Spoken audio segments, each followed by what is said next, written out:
Hello students, welcome to OYO classes. आज हम CHE 9 के बायोकेमिस्ट्री पेपर के कुछ और नए टॉपिक्स डिस्कस करेंगे। आई होप आपको ये सब टॉपिक अच्छे से समझ में आएंगे और आप इस वीडियो को लास्ट तक ज़रूर देखें ताकि आपके जो भी डाउट्स हैं इसमें रिलेटेड और ये आपको पेपर में बहुत हेल्पफुल रहेगी। तो let's start the topics. Start करते हैं हमारा नेक्स्ट यूनिट 9 को। और यूनिट 9 में हमारा जो यूनिट 9 है हमारी क्या है, मेटाबॉलिज्म पार्ट फर्स्ट। यहाँ पे हमारा ग्लाइकोलिसिस और अल्कोहलिक फर्मेंटेशन हम डिस्कस करेंगे। यहाँ पे ग्लाइकोलिसिस और ग्लूकोनियोजेनेसिस में डिफरेंस आता है, ठीक है। तो आप इनको अच्छे से डिफरेंस को तैयार करेंगे, मैं आपको एक्सप्लेन कर दूँगी, ठीक है। तो सबसे पहले हम डिस्कस करते हैं ग्लाइकोलिसिस। देखिए ग्लाइकोलिसिस में क्या होता है, it is a anaerobic degradation of 6 carbon glucose. 6 carbon glucose का हम एनएरोबिक यानी ऑक्सीजन की एब्सेंस में डिग्रेडेशन करते हैं इसका, और क्या बनाते हैं 2 और 3 कार्बन मॉलिक्यूल जो है लैक्टेट मॉलिक्यूल की हम फॉर्मेशन इसमें होती है। और ये किसकी एब्सेंस में होती है, एब्सेंस से मॉलिक्यूलर ऑक्सीजन, ठीक है। तो इसमें होता क्या है, इसे हम अल्कोहलिक फर्मेंटेशन भी कह देते हैं, ठीक है। ग्लाइकोलाइसिस को हम क्या कह देते हैं, अल्कोहलिक फर्मेंटेशन। तो इसमें होता क्या है, देखिए जैसे ग्लूकोज है हमारा, ग्लूकोज जो है वो कन्वर्ट हो जाता है हमारा किस में, ग्लूकोज 6 फॉस्फेट में। यहाँ पर ATP कुछ कंज्यूम हुआ है। नेक्स्ट है ये फ्रक्टोज 6 फॉस्फेट में कन्वर्ट हो जाता है, और फ्रक्टोज 6 फॉस्फेट से ये किस में कन्वर्ट होता है, फ्रक्टोज 1,6 बिस फॉस्फेट, ठीक है। तो यहाँ पर भी कुछ ATP हमारा कंज्यूम हो सकता है। जब भी आपका ये क्वेश्चन आए तो इस तरीके से फ्लो चार्ट को आप ज़रूर ड्रॉ करें, ठीक है। नेक्स्ट है हमारा, अब ये किस में कन्वर्ट हो गया हमारा, ग्लूकोज 3 फॉस्फेट प्लस DAHP में। और यहाँ पर देखिए तो NADH प्लस इसका रिडक्शन हो गया है और ये NADH में कन्वर्ट हो गया है। अब यहाँ पर नेक्स्ट जो हमारा कन्वर्ट होगा ये बनेगा 1,3 ब्रिस फॉस्फेट ग्लिसरेट, ठीक है। यहाँ पर फिर नेक्स्ट स्टेप में हमारा कन्वर्ट हो जाएगा 3 फॉस्फेट ग्लिसरेट, और इससे पहले वाले स्टेप में भी ATP कंज्यूम हुआ था।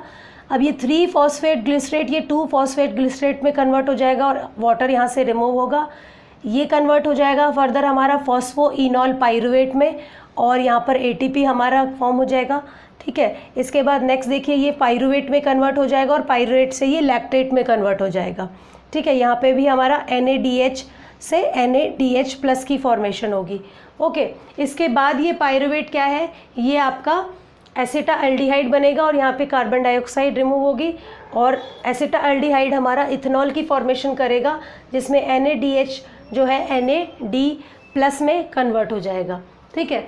अब ये हमारा जो ग्लूकोज के साथ हमने किया है वैसा ही ग्लाइकोजन के साथ हो सकता है। आपको पता है कि ग्लाइकोजन क्या होता है, ये हमारा स्टोर्ड जो ग्लूकोज होता है उसे हम ग्लाइकोजन कहते हैं। तो एनिमल में जब स्टोर होता है तो उसे हम जो एक्स्ट्रा ग्लूकोज होता है जो स्टोर होता है एनिमल में उसे हम ग्लाइकोजन कहते हैं।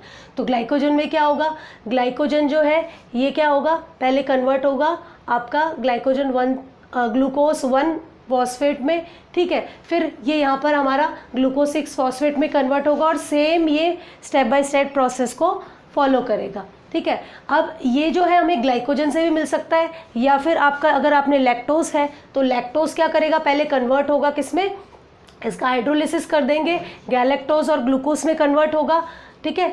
और फिर ये गैलेक्टोज 1 फॉस्फेट में, और फिर ये हो जाएगा ग्लूकोज 1 फॉस्फेट में कन्वर्ट, और फिर ये भी सेम पाथवे को फॉलो करते हुए यहाँ पर इथेनॉल की फॉर्मेशन करेगा, ठीक है। तो यहाँ पे देखिए ग्लूकोज से गैलेक्टोज का फॉर्मेशन हो रहा है, ठीक है। यहाँ पर ADP है आपका, ठीक है। उसके बाद नेक्स्ट है हमारा सुक्रोज। अगर हम सुक्रोज को लेते हैं तो सुक्रोज से ये क्या कर सकता है, इसका हाइड्रोलिसिस आप करेंगे तो ये क्या करेगा, ग्लूकोज की फॉर्मेशन करेगा और फ्रक्टोज की फॉर्मेशन करेगा, ठीक है। फ्रक्टोज है वो कन्वर्ट हो जाएगा आपका फ्रक्टोज 6 फॉस्फेट में, और फिर वही प्रोसीजर हमारा स्टेप बाय स्टेप फॉलो करेगा।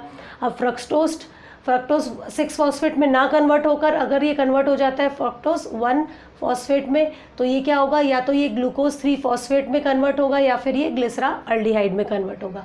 अगर ये हमारा कन्वर्ट होता है ग्लूकोज 3 फॉस्फेट में तो सेम प्रोसेस ये फॉलो करेगा, ठीक है, तो इसको आप पूरा थ्योरेटिकल यानी आप सेंटेंस फॉर्म में भी तैयार करें और इसे ज़रूर बनाएं अपने आंसर में।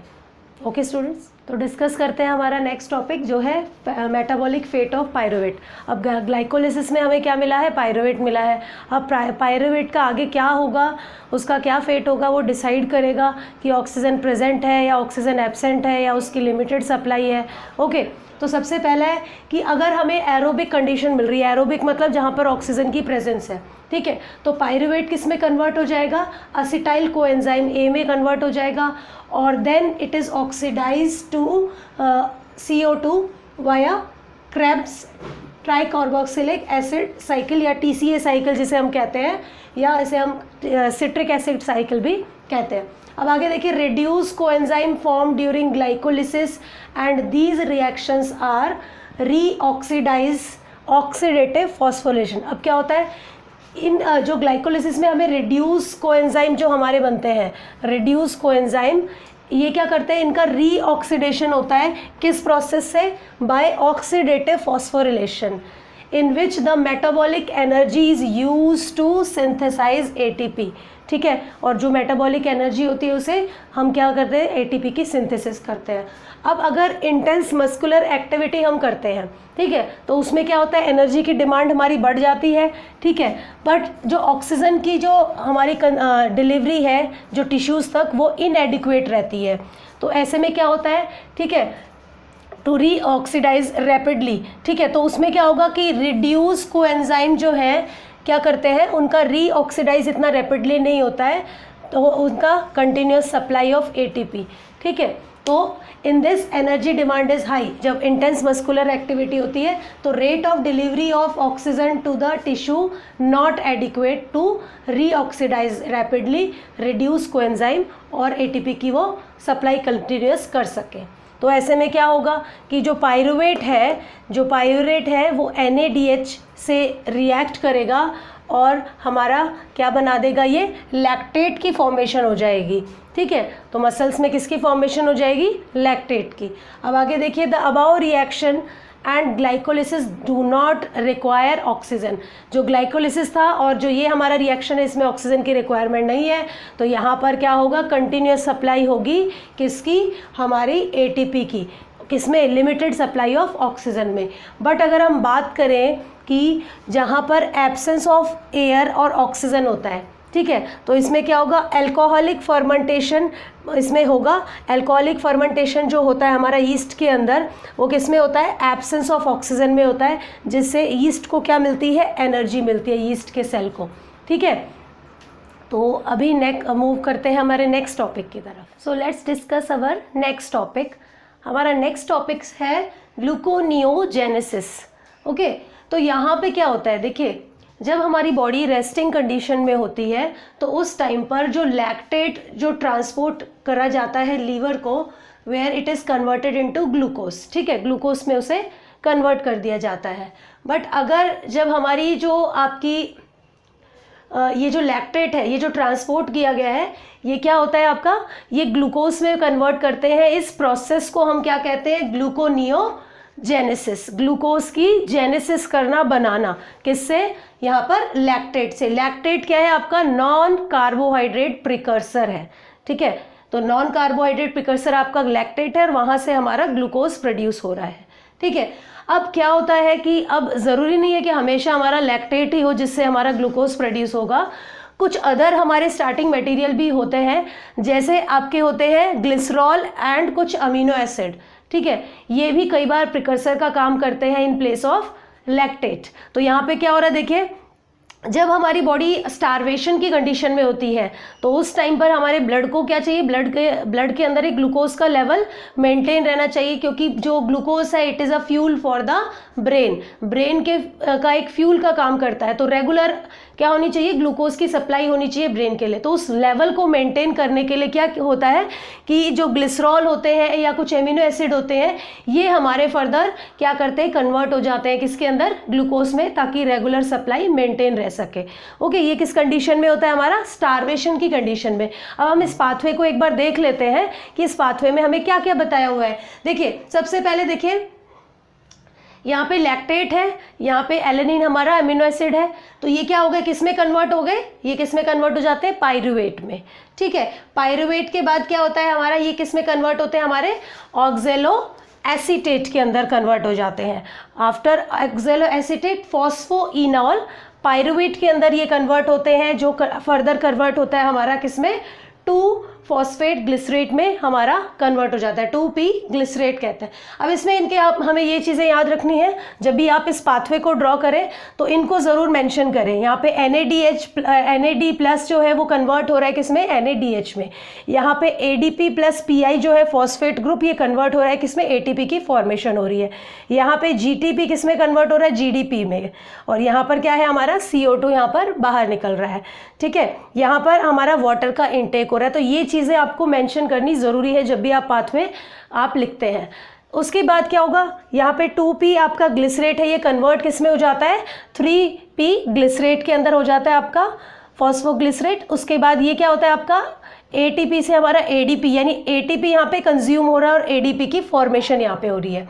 ठीक है, अब क्या बन रहा है हमारा 1,3-bis फॉस्फोग्लिसरेट हमारा यहाँ पर बन रहा है। जब ये बन रहा है तो हमारा इनऑर्गेनिक जो फॉस्फेट ग्रुप है ये बाहर निकल रहा है, और जो NADH है ये किस में कन्वर्ट हो रहा है, NAD प्लस के अंदर ये कन्वर्ट हो रहा है। अब हमें जो प्रोडक्ट मिल रहा है वो क्या है, G3P। ठीक है, ये इंटर कन्वर्टेबल होता है किससे, DHAP से आपका।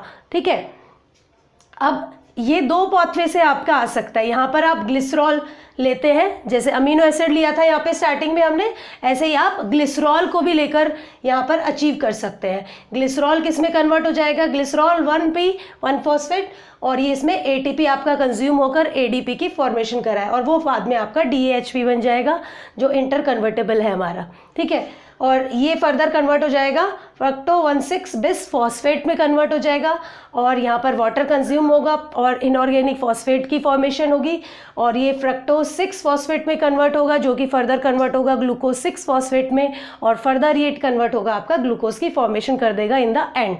ठीक है, यहाँ पे आपको स्टेप्स में ध्यान रखना है, कहाँ पर वाटर कंज्यूम हो रहा है, कहाँ पे NADH की फॉर्मेशन हो रही है, कहाँ पे ATP कंज्यूम हो रहा है। Okay, so let's discuss the next unit.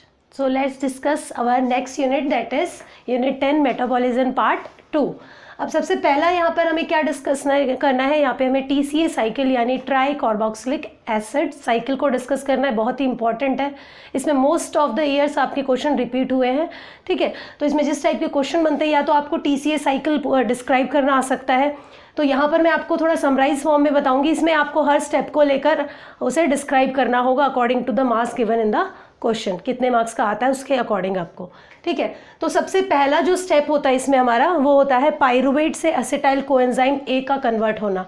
ठीक है, तो यहाँ पे पाइरूवेट है हमारा, ये स्टेप आप ज़रूर मेंशन करें, उसके बाद हमारे जो बाकी स्टेप्स हैं वो उन्हें हम मेंशन करते हैं। ठीक है, तो पाइरूवेट है वो हमारा क्या कंबाइन करता है, NAD प्लस से, और उसके साथ कोएंजाइम SH आपका कंबाइन करेगा, और इसके बाद हमें जो मिलेगा वो मिलेगा आपका एसिटाइल कोएंजाइम A मिलेगा आपका। ठीक है, प्लस CO2 एंड NADH की फॉर्मेशन यहाँ पर हो जाएगी। अब ये जो एसिटाइल कोएंजाइम A जो फर्स्ट स्टेप में हमें मिला है, ये एंटर करेगा हमारी किसमें, TCA साइकिल। ये जो मैंने अभी यहाँ पे ड्रॉ करी है इसे क्या कहते हैं हम, TCA साइकिल। ओके, तो यहाँ पर इसने एंट्री करी है।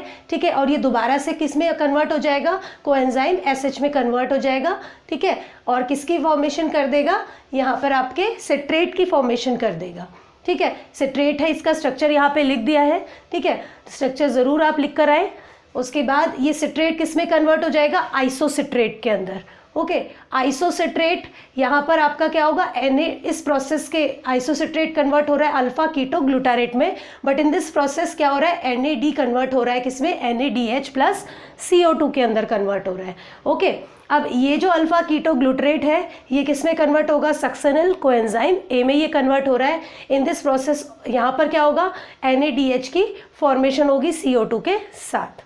ओके, अब ये सक्सेनिल कोएंजाइम A है, ये फर्दर क्या कर रहा है, सक्सिनेट में कन्वर्ट हो रहा है, और यहाँ पर ये जीडीपी और इनऑर्गेनिक फॉस्फेट है, ये कंबाइन हो रहे हैं और किसकी फॉर्मेशन कर रहे हैं, आपके जीटीपी एंड कोएंजाइम एसएच की आपकी फॉर्मेशन कर रहे हैं। अब ये सक्सिनेट फर्दर कन्वर्ट होता है हमारा किसमें, फ्यूमेरेट में। इनके स्ट्रक्चर ज़रूर मेंशन करें आप। और इसमें क्या होगा, FADS, ये किस में कन्वर्ट होगा, FADH2 में कन्वर्ट हो जाएगा। फ्यूमरेट से ये मैलेट में कन्वर्ट होगा जहाँ पे वाटर की कंजप्शन होगी, और मैलेट से आपका ये कन्वर्ट होगा ऑक्जेलो एसीटेट में, और ऑक्जेलो एसीटेट अगेन दोबारा से सिट्रेट में कन्वर्ट हो जाएगा, और ये इस तरीके से साइकिल आपकी चलती रहेगी। यहाँ पे NAD प्लस कन्वर्ट हो जाएगा आपका NADH में। ये TCA साइकिल है, आपको इनको हर स्टेप को बताना है और इनमें कौन से आपके एंजाइम इन्वॉल्व है उनको भी अच्छे से एक्सप्लेन करना है, ठीक है। ये ब्रीफ थोड़ा सा मैंने आपको इसका आइडिया यहाँ पर दे दिया है। Let's move to the next topic. Let's discuss the very important question of this unit, that is TCA cycle, और उसमें क्या है आपका एम्फीबोलिक पाथवे। TCA साइकिल को एम्फीबोलिक पाथवे कहा जाता है। It is refers as amphibolic pathway. Why? तो ये बहुत बार रिपीट हो रखा है बेटा क्वेश्चन, तो आपको बहुत अच्छे से इसे करना है। So in this what we will see, देखिए TCA साइकिल क्या होती है, ये प्रोवाइड करती है वेरियस इंटरमीडिएट्स, किसके लिए, for the synthesis of compounds which is required by the body, ठीक है। इसका जो नेचर होता है वो क्या होता है, it is catabolic as well as anabolic in nature. तो ये दोनों टाइप का बिहेवियर करती है, कैटाबॉलिक भी और एनाबॉलिक भी। कैटाबॉलिज्म आपको पता ही है कि जब हम किसी चीज़ को ब्रेक डाउन करते हैं that is catabolism, and anabolism किसी चीज़ को हम मेकिंग करते हैं वो एनाबॉलिज्म होता है। तो दोनों टाइप का बिहेवियर ये शो करता है, ठीक है। अब इसमें देखिए कौन कौन सी प्रोसेस होती है हमारी, जैसे ग्लूकोनियोजेनेसिस, ट्रांसअमीनेशन और डीअमीनेशन, ठीक है। इस टाइप की प्रोसेस इसमें होती है। अब इसके कुछ एग्जांपल हम देख लेते हैं कि ये कैसे एम्फीबॉलिक पाथवे हम इसे क्यों कह रहे हैं, ठीक है। क्योंकि देखिए यहाँ पर जैसे ऑक्जेलो एसीटेट है और आपका अल्फा कीटोग्लूटरेट है, ये किसके होते हैं, ये प्रिकर्सर होते हैं किसके सिंथेसिस के लिए, एस्पार्टेट के एंड ग्लूटामेट के लिए, ठीक है। तो ये एग्जांपल आप जरूर लिखें। फिर है succinyl coenzyme A, it is also intermediate, उसमें बनता है, आपने देखा होगा, इससे पहले हमने डिस्कस किया था। ये आपका सिंथेसिस ऑफ पोरफाइन एंड हीम के लिए इंपॉर्टेंट होता है, ठीक है। तो ये उनका प्रिकर्सर की तरह एक्ट करता है। उसके बाद होता है आपका माइटोकॉन्ड्रियल सिट्रेट, ये क्या होता है, it is required for the synthesis of fatty acid and sterols, ठीक है। तो ये बहुत इंपॉर्टेंट क्वेश्चन है, बहुत बार ये रिपीट हो चुका है, तो इसे अच्छे से पढ़ लेंगे आप, ठीक है, और इसके एग्जाम्पल भी अच्छे से कर लेंगे।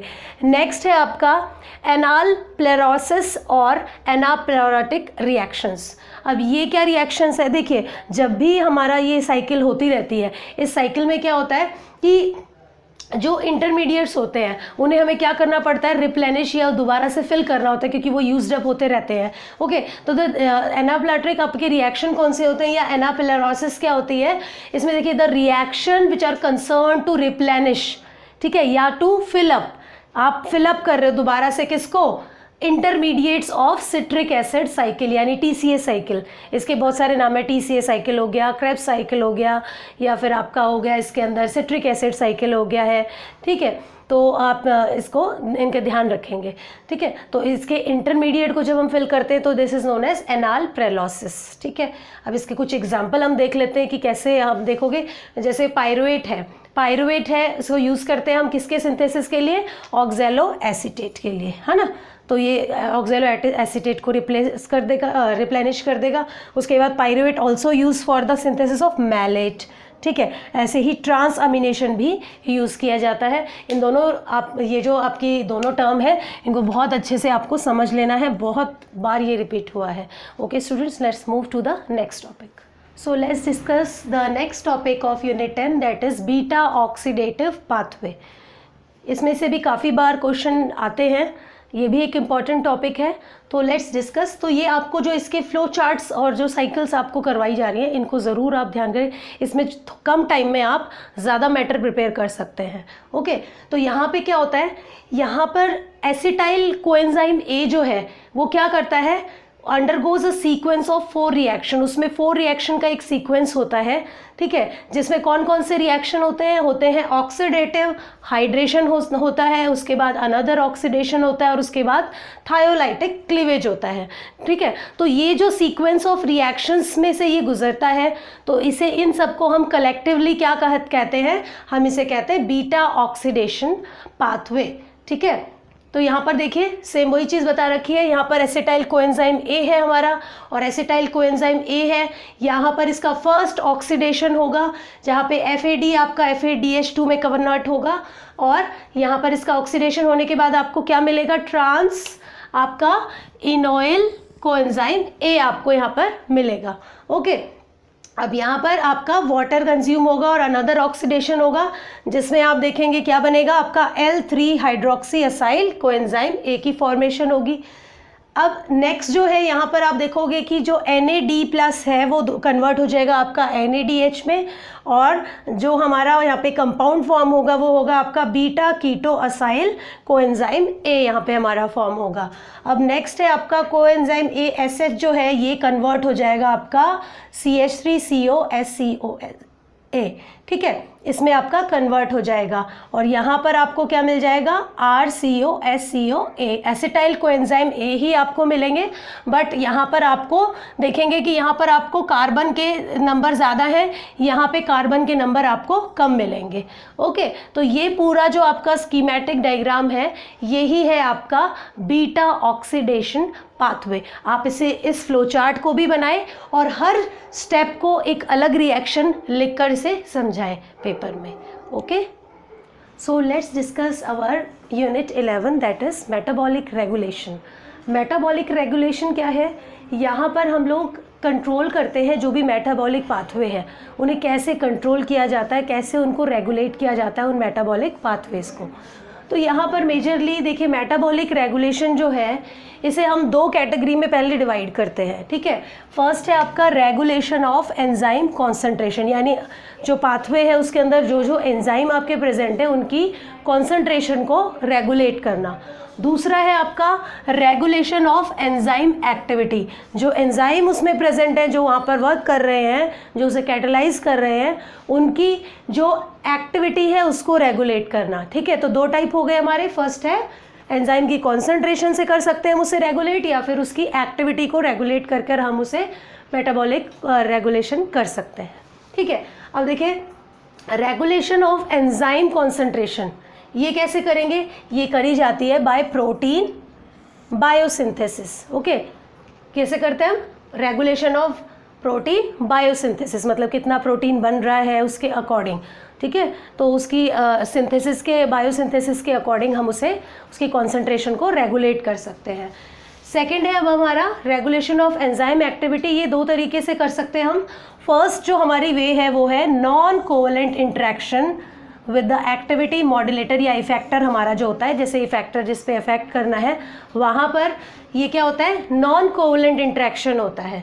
ओके, ये फ्रीली रिवर्सिबल होता है और इसमें एलोस्टैटिक मॉड्यूलेशन ऑफ एंजाइम एक्टिविटी होता है, ठीक है। ये मैंने आपको ऑलरेडी बता दिया है एलोस्टैटिक क्या होता है, एंजाइम्स जो हमने पढ़ा था, तो आप उस सेक्शन को जाके रेफ़र कर सकते हैं, ठीक है।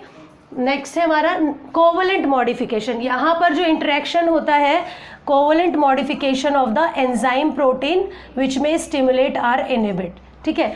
तो कोवलेंट मॉडिफिकेशन हो जाता है किसमें, एंजाइम प्रोटीन के अंदर, वो क्या कर सकता है, स्टिमुलेट भी कर सकता है और आपका इनहिबिट भी कर सकता है। अब ये दो टाइप से होता है, रिवर्सिबल एंड इरिवर्सिबल। रिवर्सिबल आप सबको पता ही है कि जो दोबारा से उसमें कन्वर्ट हो जाए, अपनी ओरिजिनल स्टेट में दोबारा आ सकता हो।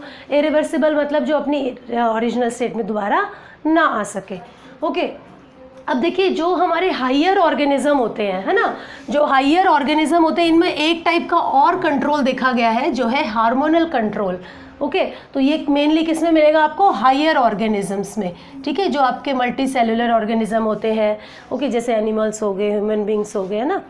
तो अब नेक्स्ट एक और हमारा जो है, जैसे ये हमारे पूरे हमने समराइज कर लिया है कि कैसे रेगुलेशन होती है। एक और हमारा मेथड होता है जिससे हम रेगुलेट करते हैं, मेटाबॉलिक रेगुलेशन करते हैं। तो देखिए यहाँ पे क्या हो रहा है, एनर्जी चार्ज जो है यहाँ पर, ये एक और मेथड है। इसमें होता क्या है, देखो कुछ एंजाइम होते हैं किसके, कैटाबॉलिक पाथवेज के, ठीक है। ये क्या हो जाते हैं, ये इनहिबिट हो जाते हैं बाय एटीपी।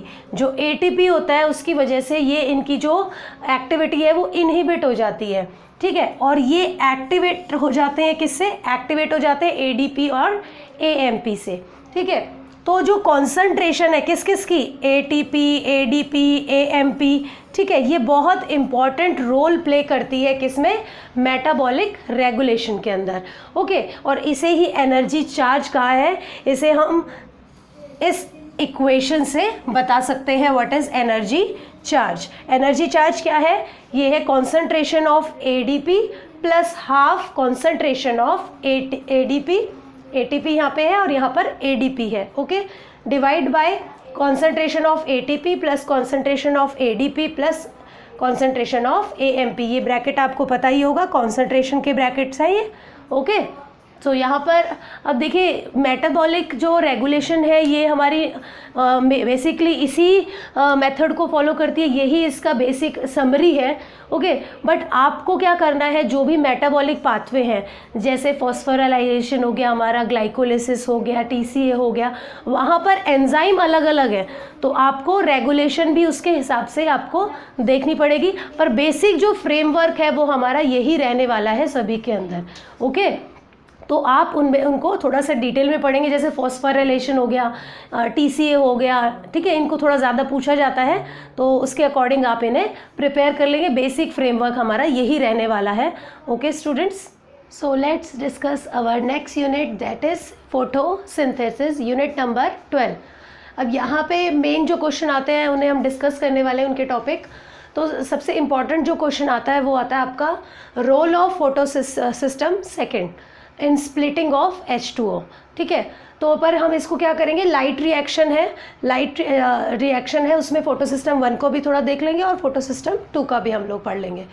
देखिए जो फोटोसिंथेसिस होती है, इसमें आपके जो रिएक्शन होते हैं, लाइट रिएक्शन होते हैं, कुछ डार्क रिएक्शंस होते हैं।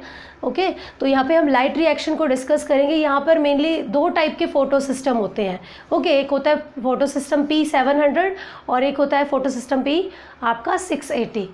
ओके, तो यहाँ पर देखिए सबसे पहला जो हमारा फोटोसिस्टम 1 है, यहाँ पर इसकी जो फंक्शन है वो है फॉर्मेशन ऑफ NADPH, ठीक है, इसकी ये फॉर्मेशन करता है।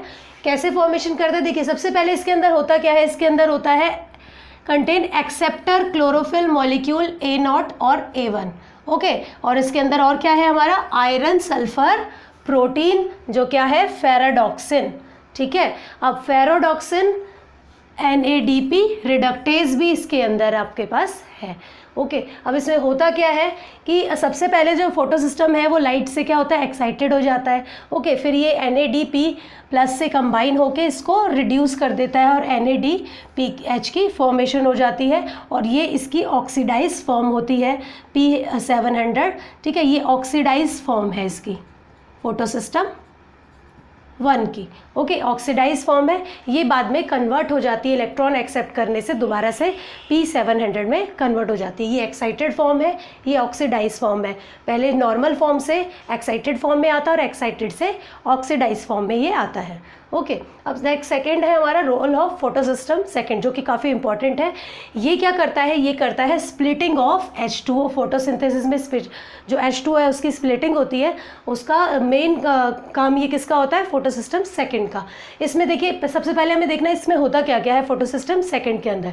यहाँ पे देखिए लाइट हार्वेस्टिंग पिगमेंट, ठीक है, एंड क्लोरोफिल मॉलिक्यूल होता है यहाँ पर, कहाँ पर होता है, रिएक्शन सेंटर P680 में होता है। ओके, और क्या क्या होता है इसके अंदर, फियोफाइटिन होता है, प्लास्टोक्विनॉन होता है, साइटोक्रोम होता है, BF कॉम्प्लेक्स और प्लास्टोसाइनिन होता है इसमें, इन एडिशन टू दिस।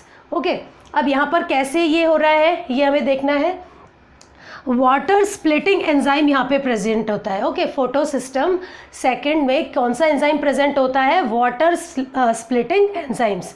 अब इस एंजाइम में होता क्या है, इसमें होते हैं Mn आयंस, मैंगनीज आयंस होते हैं इसकी एक्टिव साइट के ऊपर।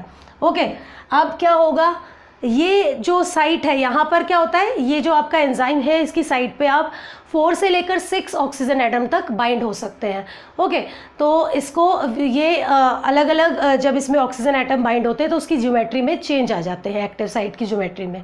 तो देखिए जैसे ही ऑक्सीजन रिलीज होगा कहाँ से, on transfer of electron from water, water से इलेक्ट्रॉन ट्रांसफर होंगे और ऑक्सीजन क्या होगा, रिलीज होगा। ये कहाँ पर एकोमोडेट हो जाएगा, कहाँ पर चला जाएगा, एक्टिव साइट पर, किसकी, एंजाइम की। कौन सा enzyme? Water splitting enzyme. Okay, और जो ऑक्सीजन के नंबर हैं वो क्या हो जाएंगे? पहले उसके ऑक्सीजन के नंबर 4 थे, तो अब क्या हो जाएंगे? वो 6 हो जाएंगे। ठीक है, तो एक्टिव साइट पे जो ऑक्सीजन के नंबर है वो 4 से 6 हो चुके हैं। अब क्या होगा कि change in the active site geometry. अब क्या होगा? अब उसमें ऑक्सीजन एटम बढ़ गए तो उसकी जो ज्योमेट्री है उसमें भी क्या हो जाएगा? चेंज आ जाएगा, जिससे क्या होगा? वो रिलीज कर देगा आपके 2 oxygen molecule atom in the form of molecule, यानी 2 ऑक्सीजन वो रिलीज करेगा किस फॉर्म में? ऑक्सीजन मॉलिक्यूल, O2 की फॉर्म में वो रिलीज करेगा। कहाँ से है? ठीक है, मॉलिक्यूल की फॉर्म में। Active site regenerate bye accepting more oxygen from water, और वो एक्टिव साइट दोबारा से रीजनरेट हो जाएगी। कैसे? वाटर से ऑक्सीजन एक्सेप्ट करने के। जो इसके अंदर रिएक्शन होगा वो क्या होगा? ये ऑक्सीडाइज फॉर्म है हमारी P680 की, ये वाटर इसके साथ कंबाइन कर रहा है, यहाँ पे अपनी नॉर्मल फॉर्म में कन्वर्ट हो गया और 2H प्लस हाफ O2 की फॉर्मेशन हो गई, वाटर यहाँ पे स्प्लिट हो गया है। Okay students, let's move to the next topic. So let's discuss our next topic of the unit 12, that is photosynthesis. यहाँ पे हमारा एक और इम्पॉर्टेंट टॉपिक है जो कि इंटरेक्शन है फोटोसिस्टम 1 और फोटोसिस्टम 2 के बीच, कैसे ये इंटरकनेक्टेड है। तो ये जो आपकी पूरी स्क्रीन दी हुई है, ये जो फ्लो चार्ट दिया हुआ है आपको, इसको आपको अच्छे से करना है। यहाँ पर दोनों फोटोसिस्टम का इंटरकनेक्शन यहाँ पर दिखाया हुआ है, और इस स्कीम को हम क्या कहते हैं? Z स्कीम कहते हैं। ओके, तो this scheme is known as Z scheme. तो यहाँ पे एक्चुअली होता क्या है कि जो एक्साइटेशन होती है फोटोसिस्टम 700 की, ये जनरेट करती है स्ट्रॉन्ग रिडक्टेंट। ठीक है, वो रिडक्टेंट क्या करते हैं? ट्रांसफ़र करते हैं इलेक्ट्रॉन टू NADP को। ठीक है, तो ये एक्साइट हो गया है फोटोसिस्टम 700, उसने एक रिडक्टेंट क्रिएट कर दिया है, और वो रिडक्टेंट क्या करता है? इलेक्ट्रॉन को ट्रांसफ़र करता है। कहाँ पर ट्रांसफ़र करता है? NADP के अंदर। अब क्या होगा? एक्साइटेशन होता है किसका? फोटोसिस्टम 680 का। अब यहाँ पर जब इसका एक्साइटेशन होता है वो फॉलो करता है ट्रांसफ़र ऑफ इलेक्ट्रॉन। ठीक है, कहाँ पर ट्रांसफ़र करेगा? फोटोसिस्टम 700, जो किस फॉर्म में है? ऑक्सीडाइज फॉर्म में। यहाँ पे photosystem 700 generate a strong oxidant, तो ये एक स्ट्रॉन्ग ऑक्सीडेंट को जनरेट करेगा। ये प्लस साइन है, इट मीन्स ये ऑक्सीडाइज फॉर्म में है यहाँ पे। अब क्या है आपकी? ऑक्सीडेंट करेगा, जो क्या करेगा आपका? फोटोसिस्टम 680 प्लस, यानी यहाँ पर फोटोसिस्टम 680 किस में कन्वर्ट हो गया? फोटोसिस्टम 680 प्लस के अंदर, विच ऑक्सीडाइजेस H2O2 O2। अब क्या कर रहा है ये? जो H2O है उसको ऑक्सीडाइज कर रहा है और O2 बना दे रहा है। हमने अभी पढ़ा था इससे पहले कि जो आपका H2O है उसकी स्प्लिटिंग कैसे हो रही है, तो वो इसी में होती है फोटोसिस्टम 2 के अंदर। अब क्या होता है कि ये जो रिडक्टेंट होते हैं ये इंजेक्ट करते हैं इलेक्ट्रॉन, क्या करते हैं? Into the chain carrier that connect the 2 system. ठीक है, तो ये आपस में क्या करते हैं? एक चेन कैरियर के थ्रू कनेक्टेड होते हैं। ठीक है, जहाँ पर आपके क्या होते हैं? ये इलेक्ट्रॉन को ट्रांसफ़र करते हैं। तो आप यहाँ पे देख रहे हैं शंट दिया हुआ है यहाँ पर। ठीक है, ये आपका फोटोसिस्टम 1 है, ये आपका फोटोसिस्टम 2 है। यहाँ पे लाइट का एब्जॉर्प्शन दिखा रखा है, एक्साइट हो गया है फोटोसिस्टम, यहाँ से आपका इलेक्ट्रॉन का फ्लो हो रहा है आपका, और यहाँ पर NADP प्लस के पास यहाँ पे पहुँच जाता है इलेक्ट्रॉन। और यहाँ पे हमारा क्या है? यहाँ पे फोटोसिस्टम आपका 680 था, उसने लाइट को एब्जॉर्ब किया और वो क्या हो गया? एक्साइट हो गया है। यहाँ पे इलेक्ट्रॉन का ट्रांसफ़र आपका होता है, ये आपस में इस तरीके से कनेक्टेड है, जिस known the protein gradient. Okay, so let's discuss the next topic, that is dark reaction of photosynthesis. अब इस डार्क रिएक्शन में क्या होता है? लाइट रिएक्शन हम पहले डिस्कस कर चुके हैं, तो अब हम डिस्कस करेंगे डार्क रिएक्शन। इसमें देखिए ये सेकंड फेज होती है किसकी? फोटोसिंथेसिस की। ओके, इसमें होता क्या है? यहाँ पर फॉर्मेशन ऑफ ग्लूकोज इसी फेज के अंदर होता है। ठीक है, इसको हम क्या कहते हैं? इसके और भी नाम है, कैल्विन साइकिल इसे हम कहते हैं, क्योंकि ये साइंटिस्ट जो थे कैल्विन, उन्होंने स्टडी करी थी। और रिडक्टिव पेंटोज साइकिल भी कहते हैं इसे, या फिर C3 साइकिल भी कहते हैं, क्योंकि जो इनिशियली प्रोडक्ट बनता है इसमें वो 3 कार्बन का होता है, इसीलिए C3 साइकिल भी कहते हैं। तो डिस्कस करते हैं इसके कुछ स्टेप। आपके देखिए फर्स्ट जो है इसमें आप देखोगे कि राइबोलोज 1,5 फॉस्फेट जो हमारा है ये क्या करता है, इसमें कार्बन डाइऑक्साइड ऐड होती है और ये किस में कन्वर्ट हो जाता है 2 कार्बोक्सी 3 क्रीटो डी एराबिटिनोज एंड 1,5 बाई फॉस्फेट में ये कन्वर्ट हो जाता है। ओके, इसके बाद यहाँ पे वाटर इसमें मिलता है और क्या बन जाता है, ये 3 फॉस्फोग्लिसरेट की फॉर्मेशन यहाँ पर करता है। यहाँ पर देखिए आपके ये 2 मॉलिक्यूल यहाँ पर बन गए हैं। ओके, अब यहाँ पर देखिए नेक्स्ट जो हमारा स्टेप है उसमें क्या होता है, जो 3 फॉस्फोग्लिसरेट है ये कन्वर्ट हो जाता है हमारा 2 मॉलिक्यूल किसके 1,3 बाई फॉस्फोग्लिसरेट में ये कन्वर्ट हो जाता है, इसके 2 मॉलिक्यूल होते हैं। फिर ये इंटर्न कन्वर्ट हो जाता है किसके अंदर, ग्लिसराल्डिहाइड 3 फॉस्फेट के अंदर, और जो कि क्या होता है इंटरचेंजेबल होता है किससे, डाईहाइड्रोक्सी एसीटोन फॉस्फेट DHAP जो हमने पढ़ा था। ओके, और ये फर्दर कन्वर्ट होगा फ्रक्टोज 1,6 बाईफॉस्फेट, और जो इंटर्न ये कन्वर्ट हो जाएगा फ्रक्टोज 6 फॉस्फेट के अंदर। यहाँ पर ध्यान रखना है ATP यहाँ पे कंज्यूम होगा, ADP में कन्वर्ट होगा।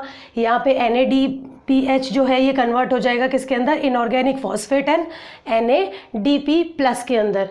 यहाँ पर आपका इनऑर्गेनिक फॉस्फेट यहाँ से बाहर निकलेगा। तो डिस्कस करते हैं इसके कुछ और स्टेप्स। डिस्कस करते हैं हमारा नेक्स्ट स्टेप।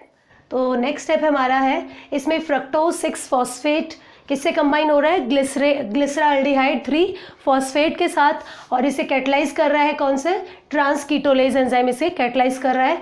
और ये किस में कन्वर्ट हो रहा है आपका, ये कन्वर्ट हो रहा है इरिथ्रोज 4 फॉस्फेट में प्लस जाइलोज 5 फॉस्फेट में। ओके, नेक्स्ट स्टेप है हमारा इसमें देखिए कि डाईहाइड्रोक्सी एसीटोन फॉस्फेट कंबाइन हो रहा है किससे, एरिथ्रोज 4 फॉस्फेट के साथ, और इसको कैटलाइज कौन कर रहा है, एल्डोलेज एंजाइम कर रहा है, और ये किस में कन्वर्ट हो रहा है, सैडू हेप्टोलोज 7 बाईफॉस्फेट प्लस आगे इसमें आप देखोगे कि यहाँ पे वाटर और फॉस्फेटेज यहाँ पे काम कर रहे हैं, और क्या कन्वर्ट कर रहे हैं इसको, सैडू हेप्टोलोज 7 फॉस्फेट में, 1,7 से 7 में कर रहे हैं हम इसे। नेक्स्ट जो स्टेप है उसमें देखोगे सैडोहेप्टोलेज 7 फॉस्फेट जो है वो कंबाइन कर रहा है ग्लिसराल्डिहाइड 3 फॉस्फेट के साथ, इसे ट्रांसकीटोलेज एंजाइम की प्रेजेंस में हो रहा है ये, और ये राइबोज 5 फॉस्फेट में कन्वर्ट हो रहा है प्लस जाइलोज 5 फॉस्फेट प्रोडक्ट हमें यहाँ पर मिल रहे हैं। नेक्स्ट जो हमारा स्टेप है इसमें वो है फ्रक्टोज 6 फॉस्फेट, ये आपका 6 कार्बन शुगर होता है। ओके, और ये कंबाइन कर रहा है किससे, ग्लिसराल्डिहाइड 3 फॉस्फेट जो कि 3 कार्बन शुगर होता है प्लस डाईहाइड्रोक्सी एसीटोन फॉस्फेट, ये भी 3 कार्बन शुगर होता है। ये सब कंबाइन होके आपको क्या देते हैं, राइबोलोज 5 फॉस्फेट जो कि 5 कार्बन आपका शुगर होता है। ओके, अब ये जो राइबोलोज 5 फॉस्फेट है ये ATP के साथ कंबाइन करेगा और आपको राइबोलोज 1,5 बिस फॉस्फेट मिल जाएगा, और यहाँ पे हमारा जो डार्क रिएक्शन है वो ख़त्म होता है।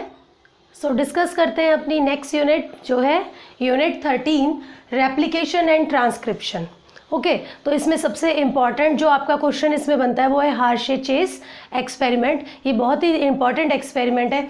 देखिए इसमें हम क्या करते हैं, हम ये प्रूव करते हैं कि DNA जो है वो आपका जेनेटिक मटेरियल है। तो कैसे प्रूव किया ये हार्शे-चेस ने, देखिए वायरस क्या होता है, virus which attack bacteria is called bacteriophage. Virus जो बैक्टीरिया पे अटैक करता है उसे हम क्या कहते हैं, बैक्टीरियोफेज।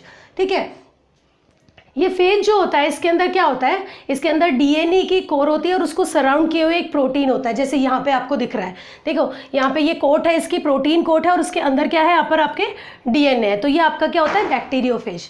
अब यहाँ पर देखिए आप कि जब भी कोई बैक्टीरियोफेज एक बैक्टीरियल सेल को क्या करता है, इन्फेक्ट करता है, तो जो कोर उसका DNA होता है, ये जो DNA होता है वो क्या करता है, ट्रांसफ़र कर देता है उस सेल के अंदर। ओके, उसके अंदर आपने ट्रांसफ़र कर दिया, जो प्रोटीन की इसकी जो कोटिंग होती है वो बाहर ही रह जाती है इसके अंदर। ओके, अब आप यहाँ पे देखिए कि उन्होंने क्या किया कि उन्होंने बैक्टीरिया जो फेज है पार्टिकल्स उनको ग्रो किया किसके ऊपर, ई कॉली के ऊपर। ठीक है, in a medium containing nutrient with radioactive isotope. तो उन्होंने क्या किया, बैक्टीरियोफेज को ग्रो किया किसके ऊपर, ई कॉली के ऊपर, और उसे कल्चर किया उन्होंने मीडियम में, जो मीडियम के अंदर न्यूट्रिएंट्स थे और रेडियो एक्टिव आइसोटोप थे। अब यहाँ पे देखिए न्यूक्लिक एसिड होता है, उसके अंदर सल्फर कंटेनिंग अमीनो एसिड होता है जैसे मेथियोनिन और सिस्टीन। ठीक है, अब यहाँ पे क्या किया गया, जो बैक्टीरियोफेज था उसका जो DNA था, जो डीएनए था जो कोर में प्रेजेंट होता है हमारा, ये इसे यहाँ पर कौन सा आइसोटोप लिया गया, फास्फोरस 32, ठीक है। और जो यहाँ पर जो प्रोटीन कोट है इसकी, ये जो प्रोटीन कोट है यहाँ पर जो आपका आइसोटोप लिया गया वो था सल्फर 35। ओके, ये रेडियो एक्टिव है ताकि इनकी प्रेजेंस को हम डिटेक्ट कर सकें। अब क्या किया गया, ये जो बैक्टीरियोफेज था इसको अलाउ किया गया कि ये इन्फेक्ट करे ई कॉली सेल को, ठीक है। और जो कल्चर था उससे क्या किया गया, एजिटेट किया गया, जिससे प्रोटीन जो इसकी शीट थी या कोट थी वो क्या हो गई, वो आपके निकल गई उसके अंदर से, ठीक है। और आपने देखा कि जो S35 आइसोटोप है ये आपको कहाँ से मिला, मीडियम से। और बैक्टीरियल सेल के पास कौन सा आइसोटोप था, P32। यानी कह सकते हैं हम कि जो शीट थी वो एंटर नहीं करती है ई कॉली में, सिर्फ एंटर क्या करता है, डीएनए। ओके, जो हमारा लेबल था किससे, P32 फॉस्फोरस 32 आइसोटोप से। ये मैंने डायग्रामेटिक इसको बता रखा है आपको। ये तो हो गया हमारा बैक्टीरियोफेज, ठीक है। अब यहाँ पर क्या हो गया, ये हमारा ई कॉली सेल है, this is the E coli cell, और ई कॉली सेल पर ये बैक्टीरियोफेज इन्फेक्ट कर रहा है। अब क्या होगा कि ये इससे अटैच हो जाएगा और जो डीएनए है वो डीएनए इसके अंदर एंटर कर जाएगा, ठीक है। और जो प्रोटीन शीट है वो बाहर की तरफ गिर जाएगी, वो इसमें एंटर नहीं करेगी। अब क्या होगा कि सिर्फ इसके अंदर कौन गया है, यहाँ पर डीएनए ही एंटर किया है। यानी जो आपका बैक्टीरियोफेज है उसकी प्रोजेनी के लिए कौन ज़रूरी है, डीएनए ज़रूरी है। तो यहाँ से प्रूव हो जाता है कि जो बैक्टीरियोफेज है उसके अंदर जो जेनेटिक मटेरियल है वो क्या है, डीएनए है। तो DNA is the genetic material. Okay, तो डिस्कस करते हैं। हमारा जो नेक्स्ट टॉपिक है वो है DNA content of eukaryotic cell. ये भी एग्जाम में काफ़ी बार पूछा जाता है। डीएनए पॉलीमरेज के बारे में पूछते हैं और ओकाज़ाकी फ्रैगमेंट के बारे में पूछा जाता है, ठीक है। तो जैसे आप देखेंगे डीएनए कंटेंट होता है जो यूकैरियोटिक सेल का, ठीक है। तो इसमें मेनली क्या होता है कि दो टाइप के हमारे सेल होते हैं, एक होते हैं सोमैटिक सेल और दूसरे होते हैं हमारे जर्म सेल। सोमैटिक सेल क्या होते हैं, हमारी बाकी जो बॉडी पार्ट में जो होते हैं वो होते हैं सोमैटिक सेल। बाकी जो एग होता है एंड द स्पर्म होते हैं वो हमारे क्या होते हैं, जर्म सेल होते हैं, ठीक है। तो सोमैटिक सेल में क्या होता है, आपके डबल जो आपके डीएनए होते हैं, ठीक है, यानी डीएनए आपका डबल अमाउंट प्रेजेंट होता है और जर्म सेल में वो हाफ हो जाता है। ओके, तो जो दोनों पेरेंट्स होते हैं वो कंट्रीब्यूट करते हैं किसी भी इंडिविजुअल के डीएनए कंटेंट में, ठीक है। जो भी आपका जेनेटिक मेकअप है वो उसमें दोनों कंट्रीब्यूट करते हैं पेरेंट्स। अब क्या होता है, जब सेल डिवीजन होता है तो उस टाइम पर क्या होता है, जो डॉटर सेल होता है वो रिसीव करता है DNA from both its parents, दोनों पेरेंट्स से डीएनए वो रिसीव करता है। ओके, और जो हमने पढ़ाई है कि जर्म सेल जो होते हैं उनके अंदर सिंगल कॉपी होती है, तो वो कंबाइन होकर पूरा होल आता है किसके अंदर, आपके जो डॉटर सेल के अंदर आता है, ठीक है। अब जेनेटिक मटेरियल ये डुप्लीकेट होना चाहिए, कब होना चाहिए, during the life cycle of a cell वो डुप्लीकेट होना चाहिए, ताकि जब सेल डिवीजन हो तो इंडिविजुअल वो जर्म सेल में जाए और वो क्या हो जाए, अलग अलग पेरेंट के जर्म सेल से डॉटर सेल में पहुंच जाए, ठीक है, ताकि डॉटर सेल को equal amount of genetic material मिले। जेनेटिक मटेरियल डुप्लीकेट होना बहुत ज़रूरी है, ठीक है। अब डीएनए डुप्लीकेशन को हम क्या कहते हैं, रेप्लिकेशन भी कहते हैं। इसको आप थोड़ा अच्छे से डिटेल में पढ़ लीजिएगा क्योंकि रेप्लिकेशन पूछा जाता है। ओके, पर इंपॉर्टेंट जो क्वेश्चन इसमें से बनते हैं वो मैं आपसे डिस्कस ऑलरेडी कर ही रही हूँ। ओके, तो डीएनए जो डुप्लीकेशन होता है इस प्रोसेस को हम क्या कहते हैं, रेप्लिकेशन कहते हैं। ओके, अब डीएनए पॉलीमरेज क्या होता है, ये आपके सबसे इम्पॉर्टेंट जो एंजाइम होता है डीएनए की रेप्लिकेशन के लिए वो आपका डीएनए पॉलीमरेज होता है। ओके, ये क्या करता है, ये आपके डीएनए की रेप्लिकेशन में हेल्प करता है। कैसे, इसके 3 टाइप होते हैं, फर्स्ट, सेकंड एंड थर्ड, ठीक है। ये प्रूफ रीडिंग या double checking the correctness of the incoming nuclide, कि कौन सा न्यूक्लियाइड आके कंबाइन कर रहा है उसकी करेक्टनेस को चेक करता है, तो इसे प्रूफ रीडिंग कहते हैं। तो ये टर्म आपकी पूछी जाती है एग्जाम में, तो ये प्रूफ रीडिंग को आप अच्छे से समझ लेंगे और अच्छे से इसको डिटेल में अच्छे से पढ़ेंगे। ओकाज़ाकी फ्रैगमेंट क्या होते हैं, ये कुछ ऐसे डिसकंटिन्यूअस फ्रैगमेंट्स होते हैं, ठीक है, स्ट्रैंड होते हैं जिनके अंदर कितने न्यूक्लियोटाइड होते हैं, 1000 से लेकर 2000 तक न्यूक्लियोटाइड होते हैं इनकी लेंथ के अंदर। तो इन्हें हम क्या कहते हैं, ओकाज़ाकी फ्रैगमेंट्स कहते हैं। ये डीएनए रेप्लिकेशन के ड्यूरेशन में बनते हैं आपके। So let's move to the next topic. So let's discuss our next topic जो है आपका similarities between DNA replication and transcription. इसकी सिमिलैरिटीज़ भी एग्जाम में आ जाती है। तो देखिए पहली सिमिलैरिटी क्या है कि यहाँ पर ये जो ईच प्रोसेस है आपकी, each process require corresponding nucleotide triphosphate as precursor. तो दोनों में किसकी ज़रूरत पड़ती है? न्यूक्लियोटाइड आपके ट्राइफॉस्फेट एज अ प्रिकर्सर, इसकी नीड यहाँ पर पड़ती है। अब देखिए सेकंड जो है हमारा, इन ईच केस जो आपकी जो पॉलीन्यूक्लियोटाइड चेन है वो कहाँ से कहाँ तक ग्रो करती है? 5' to 3' एंड तक ये आपकी ग्रो करती है। इसका मतलब क्या है कि the reaction involve nucleophilic attack of OH group of the growing chain on the phosphate group of incoming precursor. ठीक है, तो इसमें न्यूक्लियोफिलिक अटैक होता है किसका? Of OH group of the growing chain के OH ग्रुप का क्या होता है? न्यूक्लियोफिलिक अटैक किसके ऊपर होता है? Phosphate group of incoming precursor के ऊपर। ओके, अब यहाँ पे देखिए each case the reaction is driven to completion by hydrolytic removal of pyrophosphate ion. तो ये जो रिएक्शन है ये क्या करता है? The reaction is driven to complete. तो ये कंप्लीट करता है, कैसे कंप्लीशन तक ये ड्राइवन होता है, ये ड्राइव किया जाता है ये by hydrolytic removal of pyrophosphate ion के रिमूवल के कारण ये ड्राइव किया जाता है ताकि ये कंप्लीट हो सके। उसके बाद है आपका in each case the base sequence in the product. जो बेस सीक्वेंस है किसमें? प्रोडक्ट। ये किससे डिटरमाइन किया जाता है? Specificity of base pairing with the DNA template. तो यहाँ पर बेस सीक्वेंस कौन डिटरमाइन करता है? जो प्रोडक्ट का वो डिटरमाइन करता है specificity of base pairing with DNA template. Okay, so discuss करते हैं हमारा टॉपिक, वो है जेनेटिक कोड। ये हमारा प्रोटीन सिंथेसिस में आप देखेंगे जेनेटिक कोड क्या होता है? ये रिलेशनशिप होता है किसके बीच में? Sequence of base in DNA और its RNA transcription and the sequence of amino acid in protein specified by them।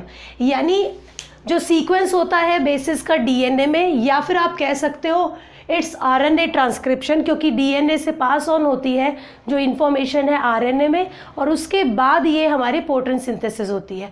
तो इनके बीच में और जो सीक्वेंस ऑफ अमीनो एसिड हमें मिल रहा है प्रोटीन सिंथेसिस में, इनके बीच का जो रिलेशन होता है उसे हम क्या कहते हैं? जेनेटिक कोड कहते हैं। ठीक है, अब देखिए जो हमारे कोडॉन होते हैं, कोडॉन हमारे दो टाइप के होते हैं, एक होता है इनिशिएशन कोडॉन और एक होता है टर्मिनेशन कोडॉन। इनिशिएशन कोडॉन क्या होता है? जो प्रोटीन सिंथेसिस में चेन को इनिशिएट करता है, कि वो उसकी सिंथेसिस को इनिशिएट करता है, उसे इनिशिएशन कोडॉन कहते हैं। जैसे फॉर एग्जांपल AUG कोडॉन जो है वो किसके लिए है? मिथियोनाइन के लिए। ठीक है, किसके लिए है? मिथियोनाइन। अब यहाँ पे देखिए टर्मिनेशन कोडॉन। टर्मिनेशन कोडॉन क्या है? 3 triplets which do not code for any amino acid. वो किसी भी अमीनो एसिड के लिए कोड नहीं करते हैं, उन्हें कहते हैं टर्मिनेशन कोडॉन, क्योंकि वो क्या कर देते हैं? चेन को टर्मिनेट कर देते हैं, बंद हो जाता है चेन का आगे बढ़ना। For example UAA, UAG, UGA। ठीक है, these are the termination codon. Termination codon को हम और कौन कौन से नाम से जानते हैं? इन्हें हम कहते हैं टर्मिनेशन, या फिर स्टॉप, या फिर रिलीज, या फिर नॉनसेंस कोडॉन भी इन्हें कहा जाता है। तो इनमें से किसी भी नाम से आपके पूछे तो इट मीन्स ये क्या पूछ रहे हैं? टर्मिनेशन कोडॉन के बारे में पूछ रहे हैं। इसके बाद आता है आपका ट्रांसलेशन। ट्रांसलेशन जो टर्म है वो क्या होती है? ट्रांसलेशन होती है बायोसिंथेसिस ऑफ प्रोटीन। ठीक है, और a polypeptide in living cell. Living cell में प्रोटीन की फॉर्मेशन या फिर पॉलीपेप्टाइड की फॉर्मेशन जो है उसे हम क्या कहते हैं? ट्रांसलेशन। ठीक है, genetic information stored in DNA is pass to RNA. सबसे पहले जेनेटिक इंफॉर्मेशन डीएनए से पास होती है आरएनए में। ठीक है, किससे? कौन सी प्रोसेस से? ट्रांसक्रिप्शन से। ओके, उसके बाद ये अल्टीमेटली एक्सप्रेस होती है in the language of protein, और अल्टीमेटली किस फॉर्म में ही आ जाती है? प्रोटीन की फॉर्म में आ जाती है। Okay, let's move to the next topic. Discuss करते हैं हमारा नेक्स्ट टॉपिक। देखिए इसमें हमारा है मैकेनिज्म ऑफ प्रोटीन सिंथेसिस, और उसके बाद हम डिस्कस करेंगे रेगुलेशन ऑफ प्रोटीन सिंथेसिस, और बाद में हम लोग टाइप ऑफ ट्यूमर डिस्कस करेंगे। ये सभी क्वेश्चंस एग्जाम्स में रिपीटेडली आए हुए हैं। तो देखिए मैकेनिज्म क्या होता है प्रोटीन सिंथेसिस का, तो इसे 4 स्टेप में डिवाइड किया हुआ है। फर्स्ट स्टेप होता है एक्टिवेशन ऑफ अमीनो एसिड, ठीक है। इसमें क्या होता है कि जो अमीनो एसिड है उन्हें एक्टिवेट किया जाता है एनर्जी को एक्सपेंड करके, ठीक है। एक्सपेंडिचर होता है एनर्जी का और फिर अमीनो एसिड एक्टिवेट होता है। उसके बाद होता है सेकेंड हमारा initiation of polypeptide chain formation. अब जो पॉलीपेप्टाइड चेन है उसका इनिशिएशन होता है, ठीक है। इसमें क्या होगा, जो एक्टिवेटेड अमीनो एसिड है वो राइबोसोम तक पहुंच जाते हैं, ठीक है। अब थर्ड जो है, थर्ड में देखिए इलोंगेशन ऑफ पॉलीपेप्टाइड चेन। अब इनिशिएशन तो हो चुका है, अब उसको क्या करना है, हमें बड़ा करना है, इलोंगेट करना है। तो यहाँ पे क्या होगा कि जो चार्ज tRNA होता है हमारा ट्रांसफर RNA, ये ट्रांसफर करता है इट्स अमीनो एसिड, ठीक है। अमीनो एसिड को वो ट्रांसफर करता है। फोर्थ हमारा है termination of polypeptide chain formation. Last है, अब उस चेन को जो इलेंगेट हो चुकी है स्पेसिफिक लेंथ तक, अब उसे क्या करना है, हमें टर्मिनेट करना है। टर्मिनेट कैसे करते हैं, जो राइबोसोम होता है वो move down to one of the termination codon, ठीक है। उसमें मूव डाउन हो जाता है कहाँ पर, टर्मिनेशन कोडॉन, जो इससे पहले हमने देखा था, ठीक है। तो वहाँ पर देखिए, और पॉलीपेप्टाइड जो है हमारी वो रिलीज हो जाती है, यानी वो अब टर्मिनेट हो गई है, वो आगे फर्दर इलोंगेट नहीं होगी। ओके, तो this is the mechanism of protein synthesis. अब हम देखते हैं regulation of protein synthesis. Regulation कैसे होती है, देखिए जो यूकैरियोटिक होते हैं यहाँ पर जो रेगुलेशन होती है ये होती है ट्रांसलेशनल लेवल पे, और जो प्रोकैरियोटिक आपके होते हैं उनके थोड़ी सी कॉम्प्लिकेटेड होती है, ठीक है। अब यहाँ पे देखिए कुछ जीन्स ऐसे होते हैं, ठीक है, जो क्या करते हैं, gene specifying separate polypeptide chain, ठीक है। तो उनका जो कलेक्शन होता है और जो कंट्रोलिंग एलिमेंट होता है उनके अंदर, उसे हम क्या कह देते हैं, ओपेरॉन। फॉर एग्जाम्पल ओपेरॉन का एग्जाम्पल होगा आपका लैक ओपेरॉन। लैक ओपेरॉन क्या होता है, ये रिस्पॉन्सिबल होता है सिंथेसिस के लिए 3 एंजाइम्स, 3 एंजाइम की सिंथेसिस के लिए रिस्पॉन्सिबल होता है। कौन कौन से, beta lactosidase, galactosidase permease and thiogalactoside transacetylase, okay. तो इनके लिए रिस्पॉन्सिबल होता है। लैक ओपेरॉन का स्ट्रक्चर कैसा होता है, देखिए यहाँ पर आपके कुछ जो जीन्स हैं वो लिखे हुए हैं। ये रेगुलेटरी जीन होता है, ये कंट्रोल एलिमेंट होता है, कंट्रोलिंग एलिमेंट्स होता है, और ये स्ट्रक्चरल जीन होता है। ये जो है ये एनकोड करता है encoding protein of lactose metabolism, ठीक है। तो इसे हम लोग इसका एग्जाम्पल लेकर आप इसे एक्सप्लेन कर सकते हैं। इसे थोड़ा और डिटेल में आप एक्सप्लेन करिए according to the marks, okay. Next है हमारा ट्यूमर्स। ट्यूमर्स भी काफ़ी बार क्वेश्चन आया हुआ है। यहाँ पर हम देखेंगे 2 टाइप के आपके ट्यूमर होते हैं। देखिए एक होता है बेंजाइन ट्यूमर, ये काइंड ट्यूमर का नाम, इसे काइंड ट्यूमर कहा जाता है बिकॉज ये हमारे लाइफ थ्रेटनिंग नहीं होता है। जैसे हमारे मोल्स हो गए या वॉर्ड्स हो गए, ये सब इस कैटेगरी को बिलोंग करते हैं। अब ये क्या होते हैं, ये स्लोली ग्रो करते हैं, ज़्यादा स्पीड से नहीं, स्लोली ग्रो करते हैं। और इनके जो सेल्स होते हैं वो क्या कहते हैं, साथ में रहते हैं, आगे कहीं पर ये फैलते नहीं है। और ये एनकैप्सुलेटेड होते हैं, एनकैप्सुलेट कवरिंग होती है, तो ये ज़्यादा फैलते भी नहीं है, और इसीलिए ये लाइफ थ्रेटनिंग नहीं होते। रेयरली हो सकता है बट नॉर्मली ये नहीं होते हैं। सेकंड जो है हमारा, सेकंड उसमें देखिए आप मैलिग्नेंट जो आपका ट्यूमर है उसकी हम बात कर रहे हैं। इसे विकेड कहा जाता है। देखिए काइंड और विकेड, काइंड मतलब क्या होता है, दयालु, विकेड मतलब जो दया नहीं दिखाता है, जो हमारे लिए क्रूअल होता है, ठीक है। तो यहाँ पर देखिए ये कैंसरस जो हमारे जीन होते हैं, ठीक है, और ये हमारे कैंसरस ट्यूमर होते हैं। ये क्या करते हैं, इन्वेसिव मैनर में, बहुत एक्सेसिव मैनर में एकदम से स्पीड में ये ग्रो करते हैं। इनके ऊपर कोई भी कैप्सूल प्रेजेंट नहीं होती है, और इसी वजह से ये कॉलोनीज की फॉर्म में ग्रो करते हैं, और क्या करते हैं, दूसरी साइट्स पर भी ये पहुंच जाते हैं, और ये लाइफ थ्रेटनिंग होते हैं, ओके। सो डिस्कस करते हैं। हमारी जो 5th यूनिट है उसमें जेनेटिक इंजीनियरिंग का क्वेश्चन बहुत बार रिपीट होता है। तो जेनेटिक इंजीनियरिंग क्या है और उसकी एप्लीकेशन क्या है वो हमें देखनी है। तो यहाँ पे देखिए जो क्या जो डीएनए होता है उसके स्ट्रक्चर में जब चेंजेस आते हैं उससे क्या होता है कि जो डिज़ायर हम लोग डिज़ायर कैरेक्टर होता है वो भी किसी सेल में हम इंड्यूस कर सकते हैं, ठीक है, उसे ही हम क्या कहते हैं, जेनेटिक इंजीनियरिंग। ये लैब में किया जाता है। ओके, तो alteration in structure of DNA incorporate desire changes in the genetic makeup of a living cell. अब इसकी एप्लीकेशन क्या क्या है, तो एप्लीकेशन में इंटरफेरॉन प्रोडक्शन होती है। इंटरफेरॉन क्या होते हैं, ये आपके प्रोटीन होते हैं जो वायरस प्रोड्यूस करता है और ये क्या करते हैं, इन्फेक्ट करते हैं वर्टिब्रेट सेल को। आप इन्हें डिटेल में पढ़ेंगे क्योंकि ये क्वेश्चन बहुत बार रिपीट हो रखा है। इंसुलिन की प्रोडक्शन की जाती है by the help of genetic engineering, और production of some other hormone जैसे सोमैटोस्टैटिन और सोमैटोट्रोफिन जो है ये लैब में सिंथेसाइज हो जाते हैं आपके ये हार्मोन्स इंसुलिन के अलावा। Okay, these are the application of genetic engineering. इसमें से एक और क्वेश्चन बहुत इंपॉर्टेंट बनता है, कौन सा, फर्मेंटेशन बायोटेक्नोलॉजी। फर्मेंटेशन बायोटेक्नोलॉजी में क्या है कि यहाँ पर आपका ब्रेकडाउन, फर्मेंटेशन का मतलब क्या होता है, ब्रेकडाउन होता है या डीकम्पोजिशन होता है, कॉम्प्लेक्स को हम सिंपल में कन्वर्ट कर रहे हैं, ठीक है, कॉम्प्लेक्स ऑर्गेनिक कंपाउंड को हम सिंपल में कन्वर्ट कर रहे हैं, तो उसे हम क्या कहते हैं, फर्मेंटेशन बायोटेक्नोलॉजी। यहाँ पर हम प्रोटीन के अलावा जो ऑर्गेनिक कंपाउंड है उनकी बात कर रहे हैं, और ये जो सिंपलर सब्सटेंस में डिवाइड हो जाते हैं, कन्वर्ट हो जाते हैं, इन्हें कहा जाता है, जो सिंपलर सब्सटेंस होते हैं उन्हें फर्मेंट्स हम कहते हैं। ओके, अब यहाँ पर ये कन्वर्ट कैसे करते हैं, by the action of living cell. Living cell इनको डिकम्पोज करते हैं और फर्मेंट करते हैं। कौन कौन से लिविंग सेल हो सकते हैं हमारे, ये यीस्ट भी हो सकते हैं और बैक्टीरिया भी हो सकते हैं। ओके, फॉर एग्जांपल मैंने आपको बताया है।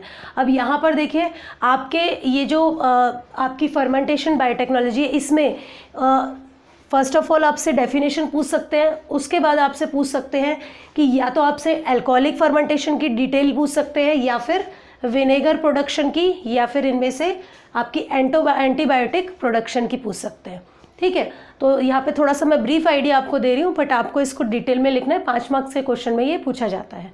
ओके, तो अल्कोहलिक फर्मेंटेशन में क्या है, हमें पता होना चाहिए कि ईस्ट के कौन कौन से स्ट्रेन्स यहाँ पे यूज़ करे जाते हैं। तो ये कुछ स्ट्रेन्स हैं जो ईस्ट के हम यूज़ करते हैं, इन्हें वाइन ईस्ट भी कहा जाता है, वाइन की प्रोडक्शन के लिए इन्हें यूज़ किया जाता है। और अल्कोहलिक फर्मेंटेशन से हम कौन कौन से प्रोडक्ट्स बना सकते हैं, स्पिरिट बनाते हैं, बियर बनाते हैं, वाइन बनाते हैं, प्योर इथेनॉल हम बनाते हैं by the process of alcoholic fermentation.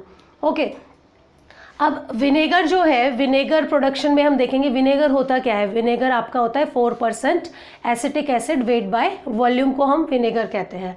अब ये क्या होता है, इसमें 2 स्टेप होते हैं आपके। फर्स्ट स्टेप है आपका कि शुगर कंटेनिंग जो भी आपका मटेरियल आपने लिया है वो किस में कन्वर्ट किया जाता है, अल्कोहल में, बाय द आप यहाँ पर क्या है, आपका जो माइक्रो ऑर्गेनिज्म है, जो ईस्ट का स्ट्रेन है, वो आपका इसको कन्वर्ट कर देता है अल्कोहल में। सेकेंड स्टेप में क्या होगा, ये जो अल्कोहल है इसे कन्वर्ट किया जाता है एसिटिक एसिड में, ठीक है, और ये एजियोबैक्टर जो हमारा है माइक्रो ऑर्गेनिज्म, उसकी प्रेजेंस में ये होता है। तो ये 2 स्टेप आप अच्छे से पढ़ लेंगे इन्हें। उसके बाद नेक्स्ट है हमारा एंटीबायोटिक की प्रोडक्शन, ठीक है। तो जो हमारी एंटीबायोटिक की प्रोडक्शन है, इसमें होता क्या है, हम क्या यूज़ करते हैं, पेनिसिलियम क्राइसोजिनियम आपका यूज़ करते हैं for the seed of the fermentation, is as a seed हम यूज़ करते हैं। फिर क्या करते हैं हम प्रिपेयर करते हैं, इसको प्रिपेयर कैसे करते हैं, prepare by growing master stock culture, वहाँ पर हम इसको ग्रो करते हैं, ठीक है, फ्रॉम द लायोफ्लाइज स्पोर से हम इनको ग्रो करते हैं, और उसके बाद इसको फर्मेंटेशन मीडियम में रखते हैं और आके हम इसका सेपरेशन कर लेते हैं पेनिसिलिन का। इसे डिटेल में पढ़ेंगे हम, ओके, ताकि आपका 5 मार्क्स का पूरा जो क्वेश्चन है वो कवर हो जाए। यहाँ पे सिर्फ मैंने थोड़ा सा ब्रीफ आइडिया आपको इसके बारे में दिया है। तो डिस्कस करते हैं हमारी नेक्स्ट यूनिट जो है यूनिट 16। यहाँ पर देखिए इम्यूनोलॉजी की बात हम कर रहे हैं।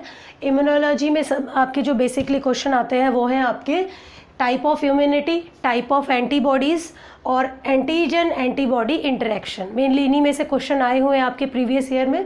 तो सबसे पहले देखिए टाइप ऑफ इम्यूनिटी। यहाँ पे 2 टाइप की आपकी इम्यूनिटी होती है, एक होती है सेलुलर इम्यूनिटी और दूसरी होती है ह्यूमरल इम्यूनिटी। अब सेलुलर इम्यूनिटी क्या होती है, यहाँ पे ये जो इम्यूनिटी है ये इसके लिए रिस्पॉन्सिबल कौन होता है, टी लिम्फोसाइट, ठीक है। ये टाइप ऑफ आपके सेल्स होते हैं जो ब्लड में मिलते हैं, तो ये उसके लिए रिस्पॉन्सिबल होते हैं, किसके लिए, सेलुलर इम्यूनिटी के लिए।